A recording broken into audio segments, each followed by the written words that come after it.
if you're President Trump right now, you're trying to convince everybody on Wall Street, as well as everybody who's willing to listen to you anymore, that this is a mini war. No, this is not a big war. This is a small war.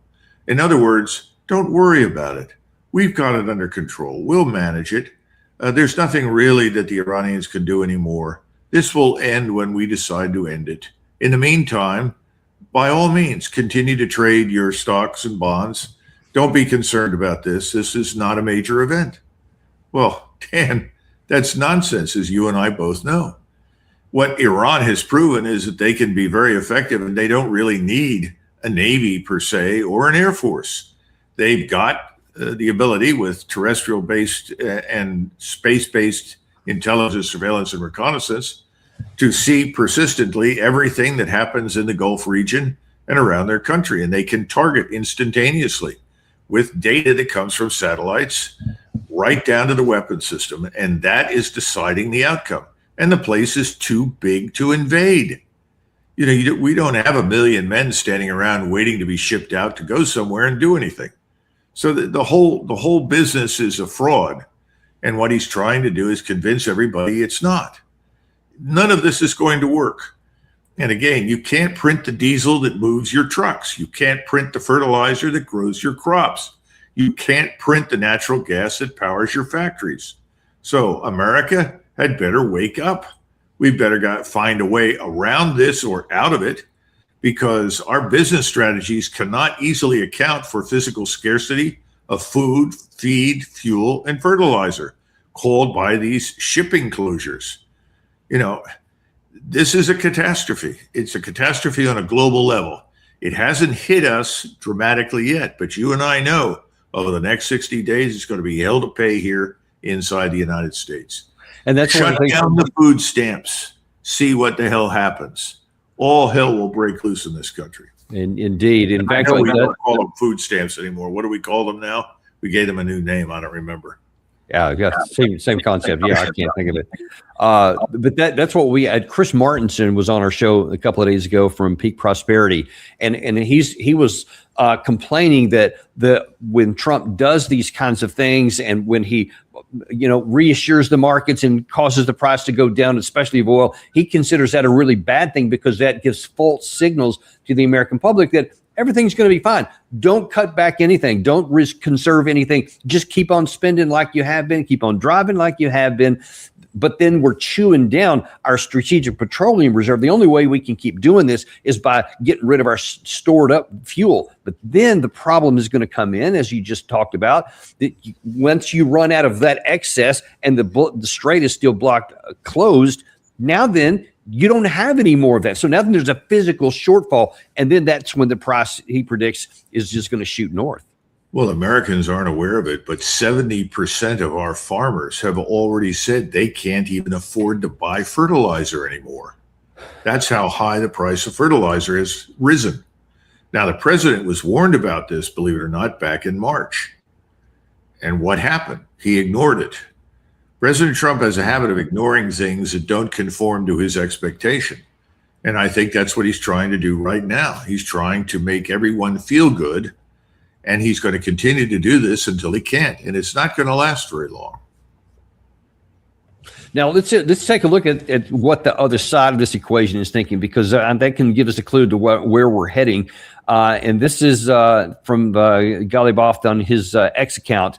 Really important, I think, here. He said the new equation, the Strait of Hormuz, is in the process of being solidified. So they have no intent, and every person that I've either read or talked to on the Iranian side says that it's not even up for negotiation or debate. They will retain control of the strait, which he seems to imply here. The security of shipping and energy transit has been jeopardized by the United States and its allies, so he's certainly blaming us for, of course, we started the war through the violation of the ceasefire and the imposition of a blockade. Of course, their evil will diminish. Then he says the important thing here, we know full well that the continuation of the status quo is intolerable for America while we have not yet even begun.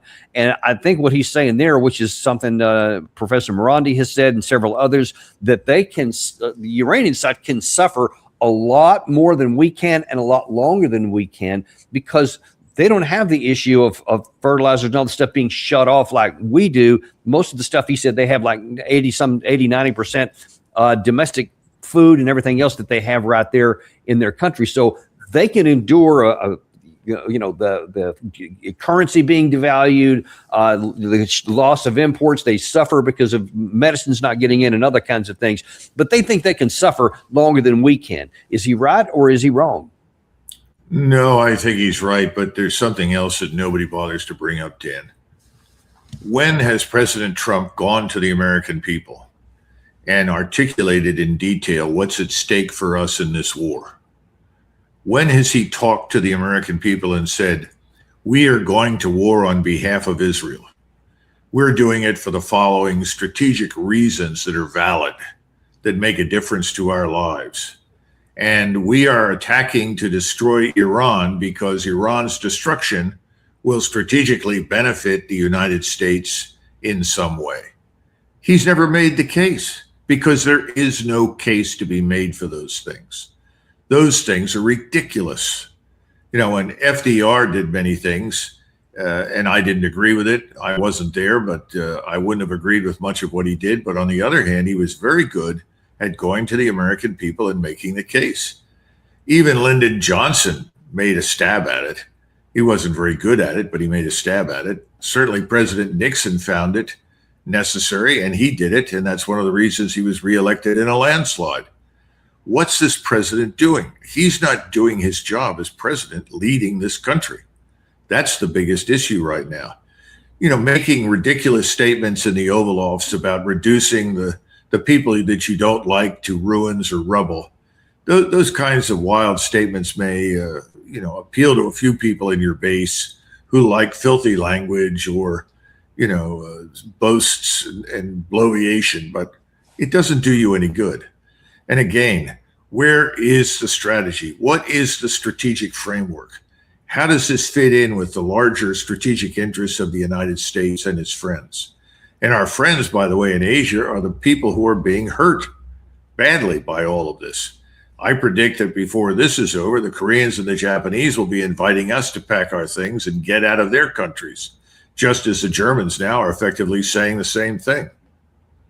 Yeah, and then of course Trump is talking about getting out of the of 5,000 or so out of Germany, maybe out of Spain, and I think Italy too. He's just tossing these things around. I doubt he gives any thought to any of this stuff, but I'm pretty sure it's been landing on open ears on the other side, maybe moving them down the path of asking us to do so.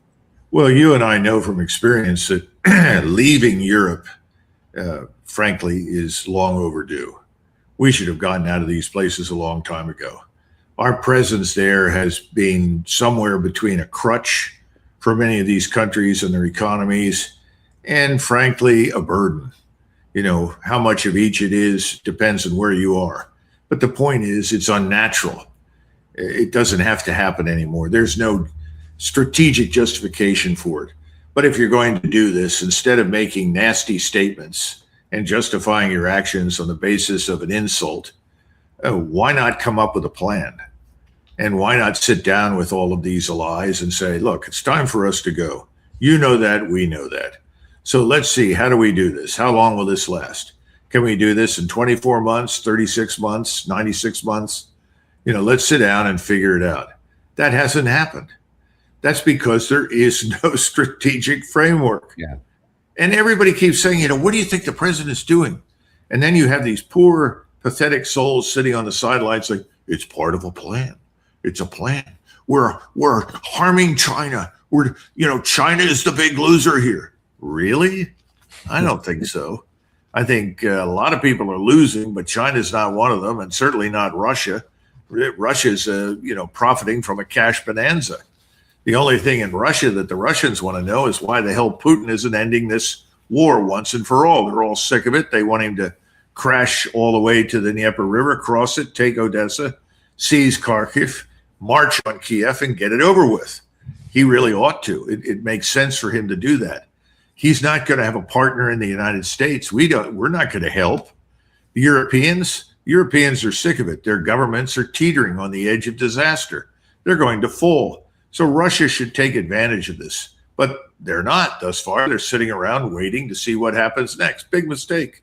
And these little incremental moves of 40 kilometers, 50 kilometers. Come on, that's not how you win a war. You may win a battle that way, but you're not going to win the war. So it's really strange right now. But the notion that somehow or another we're coming out of this smelling like a rose must mean that no one has a sense of smell, because the whole thing Right. stinks to me. Yeah, it's a very different smell. What we're shoveling, you know. Right. Yeah. I think that's what the Sabine confusion is.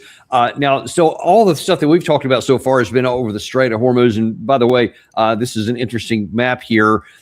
This shows in the green on the bottom. This is what General Kane talked about. This is the path that he wants. We want to protect people moving through. The one in the red is kind of in the center. That used to be the path, but it's apparently mined right now, so nobody's using that one. And then in the blue one in the up, that's the approved path for the Iranian side. So you have dueling blockades, and you also have dueling safe zones for people to get out. But right now, nobody's getting out on anything. So that just shows you some of the weirdness of it and some of the nonsense. But the last thing I wanted to talk about, though, all this is about the strait and whether we get the blockades unblocked. But what if we don't? What if we get back to more conflict? One of the things that was asked of at the press conference this morning was, has the ceasefire ended because of these attacks? And General Kane said, well, we've been attacked 10 times, our ships, but it's been kind of low level. None of them have succeeded. So stays below the threshold. That's a political decision anyway. So no, the ceasefire is still in effect. But when you look at some others, folks, let's go back to Ghalibaf. This is from an Iranian account. This is through DropSite, where they have said, hey, this is what Ghalibaf is saying.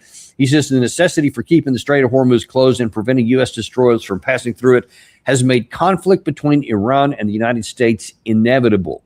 The main confrontation will be carried out with the Israeli regime. And that's interesting because you've had, let me see, I think I got this one still handy here. You've had General Keith Kellogg, who kind of says the same thing. And he's like, look, we should arm the Iranian people to rise up, but we should take Karg Island. We should just quit dithering around. He's been saying this for a long time now. Do you think that the war is inevitable, or do you think that we're going to end up getting off without having to go back to the war? Well, I mean, that's where we really started the conversation. But I think the speaker in Iran hit on something very, very important that we're not paying enough attention to. What is the rationale for this conflict? It's ultimately Israel. The Israelis want Iran to be destroyed. Again, they view Iran as the last man standing, although they are now increasingly sensitive to the power and the influence of the Turks. And I think their other eye is also in Egypt, because with Turkish support, the Egyptians could pose a real threat. So I think we're losing sight of what this is all about. It all started with Gaza. Remember the 7 October attack, which is largely being discredited now. It's widely understood, even in Israel, this was allowed to happen, right? That's certainly what a lot of the evidence says, yeah. Yeah, so the problem we have now is we allowed it to happen. The Israelis struck back, and then they essentially demonstrated this was their trigger for a plan they already had on the shelf. This is the plan called Project Greater Israel. So Project Freedom has nothing to do with the Strait. It's all about the Project for Greater Israel. Well, that's falling apart in a number of different ways. We could talk about that on another occasion, but I think Ambassador Freeman was on recently and talked in greater detail about how that's collapsing. It hasn't worked in Lebanon. It's not going to work in Jordan. It's not going to work in Syria.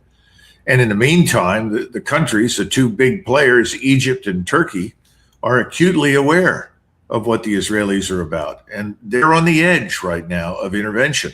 That's what people don't understand. The entire world is aligning against Israel. And because we are unconditionally supporting them, the world is largely aligning against us. And this is going to get worse unless by some miracle, President Trump realizes all of the dangers that we talked about during this session economically and where we're headed. And if he understands that, he'd end this immediately and get out. And I'm not sure he really understands it, not based on those remarks that you just rebroadcast on your program. Yeah, and that's supposed to be puzzling because that's supposed to be his one area of actual expertise about the economics and the business aspects, and yet somehow that seems to be missing. But then we're still left with what next? And actually, let me zero in on this Israeli situation, because we've I think in the last show we talked about when we were talking about the first effects of the first 40 days of this war when it was active, and there was allegedly somewhere around 14,000 targets that we had serviced, et cetera. And that had brought us really low on interceptors, whether it's THAAD or PAC-3, on our offensive, whether it was JASSM or the Tomahawk cruise missiles. And if we go back into another active phase of fighting, I mean, we're going to dwindle them down into some like into the red or black in terms of the stockpiles. We just can't keep going on. Israel is embarked on a path, especially now in Lebanon, just adding to the rest of them. There's no easy path to military success here, and they can't even maintain that unless we keep shoveling out more cash and more bombs and munitions to allow them to keep going on that. Do you think we'll be able to continue giving Israel that so that they can even try to do these things? Well, what you're saying is which happens first? Do we collapse financially here at home first? Or do we essentially recognize the futility of our military operations overseas first? I don't have an answer to that. I have this terrible sinking feeling it's going to happen simultaneously. We're going to have an example of this coming up shortly. We're going to wake up. I don't know if it'll be in June or July or maybe earlier. We're going to wake up and discover that the stock market has lost 40, 50, 60% of its value.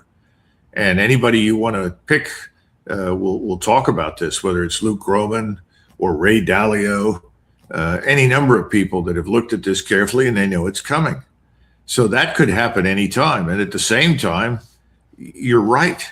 Most of these exotic munitions, these precision guided weapons and missiles, they're going to be exhausted in the space of anywhere from 5 days to 10 days, unless you start ratcheting back or reducing your operational tempo. So you want a clear answer which is going to happen first? I don't know, but they're both going to happen, I think. Because I still don't see how President Trump does not escalate at this point, because the alternative for him is humiliation. Well, that's kind of the last question I wanted to ask here, because if last week you said Trump was just going to wait and figure it out mode, and then he figured out, okay, well, we'll do this blockade, and now we'll do this Project Freedom. Well, that's clearly no more than that's paper deep, because it hasn't resulted in anything so far, despite the claims of success there. So the question is, where are we going to be next week when you come back on the show? Because you just can't sit on this. He successfully, I checked again just a second ago, and the price of oil has continued to drop. So he's had a significant effect on the market today. But there's still 12 million barrels that didn't come out of the Middle East today again. And those stocks in the U.S. keep dwindling down. And so he can't just do this out.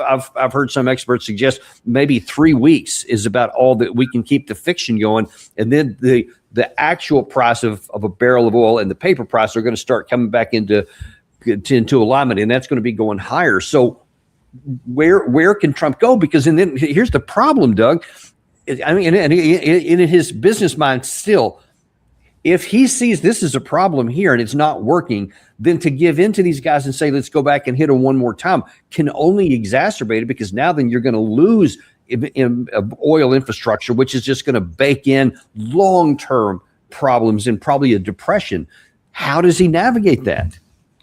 Well, you're talking about the physical reality versus the paper reality. And I think he prefers the paper reality. He prefers to think it will be managed, and that he can come out and make statements and persuade people of something that is not true, that it really is true.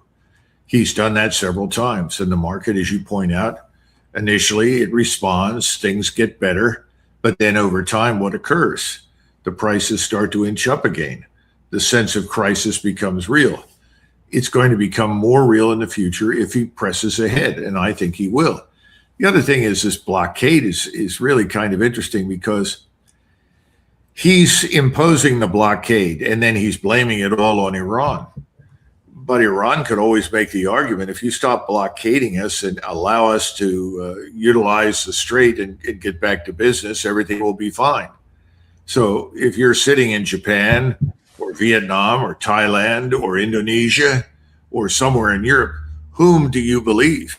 Do you believe Trump, who's blockading it and essentially constipating an already disrupted system?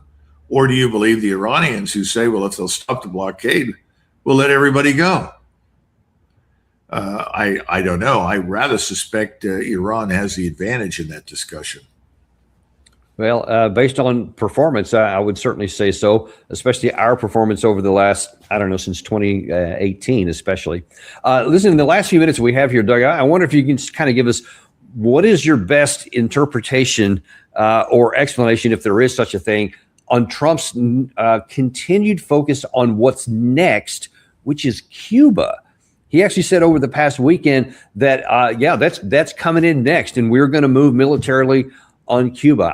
I cannot come up with anything. There's no oil there. There's definitely no security threat. There's no nuclear weapons program or nuclear power program. There's none of those kinds of things. Literally, what in the hell is going on with him in Cuba? I don't know. Perhaps he's nostalgic for the imperial past.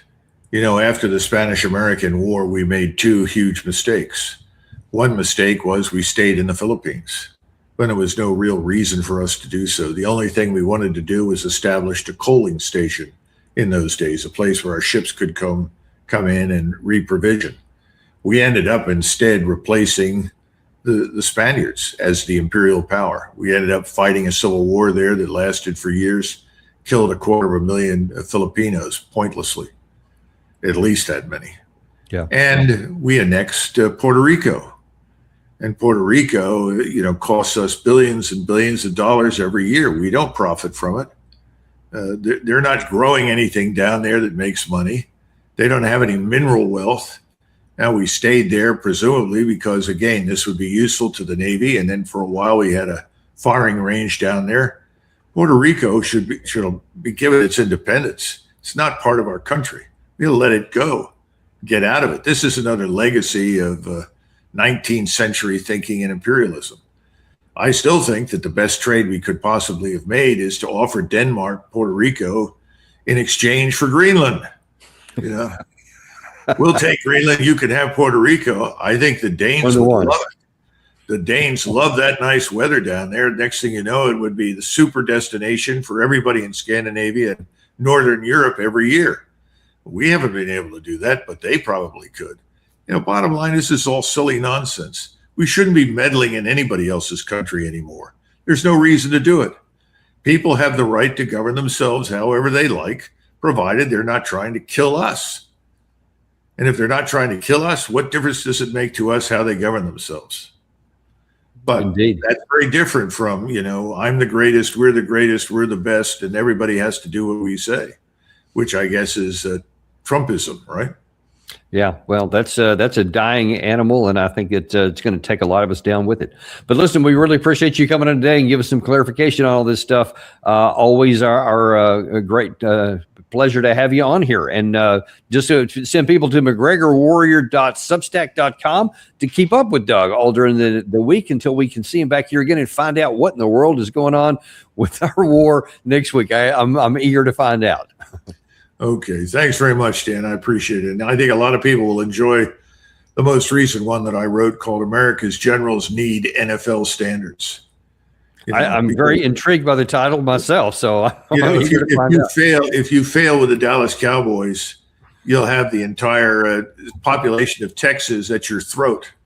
But you go overseas and you botch Afghanistan, botch Iraq, botch anything else, everybody in Texas isn't interested. They'll just go ahead and pop another Michelob or something. The problem is we need NFL standards and we need a similar mentality. We want people who are successful. So anyhow, I think a lot of people have read it, liked it. I think anybody who goes on there will enjoy it.